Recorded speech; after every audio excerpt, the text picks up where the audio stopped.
You're a Conservative politician, of course. This is a government announcement. How is your constituency going to be affected?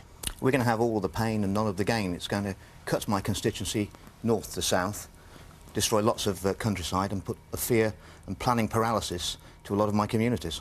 Well, it apparently will also create thousands of jobs and is the kind of capital spending and infrastructure spending and investment that people are calling out for with such a sluggish economy. My constituency is already in the top 20 for economic growth in the whole country, and this project could well scupper a £450 million private sector investment in a regional transport hub just north of the airport, which is planned to create nearly 7,000 new jobs in my constituency, and that's now. The difficulty, anybody complaining about the damage to the countryside through their constituency is going to be accused of NIMBYism, not in my backyard. We're certainly not NIMBYs in North West Leicestershire. We've already got East Midlands Airport, the largest cargo handler in the country. I've got a racetrack, I've got the M1, I've got the M42. We're taking thousands of extra houses to help economic growth, and we're going to take this regional transport hub. We're certainly not NIMBYs in North West Leicestershire, I can assure you. This is a Conservative government project. You're a Conservative MP. To what extent are you prepared to rebel? Bill, at the end of the day, I was elected by the people of North West Leicestershire to represent the people of North West Leicestershire, not to blindly row in behind flawed government policies that have no help at all to my constituency, will cause a lot of damage.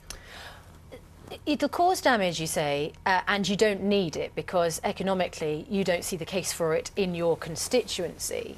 But this is a bigger picture than that, isn't it? This is about linking, cities around the UK with London, increasing the journey time, making goods and services faster, making people be able to travel around, get to work more quickly. I think we could spend the money much better. Every time we have no railway stations in North West Leicestershire at all. We always have to travel to get on the railways.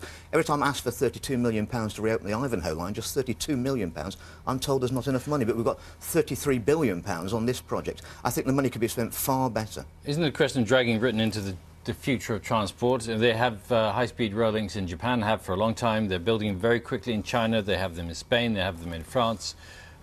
We've got to do this to keep up. The problem is, Bill, we are one of the most densely populated countries in Europe, and it's not easy to put those infrastructure projects through without causing a lot of damage, a lot of planning paralysis, a lot of fear in local communities. And bear in mind, this is a project that wouldn't even start for another 13 years. That's 3 general elections away. 3 future governments could cancel this project.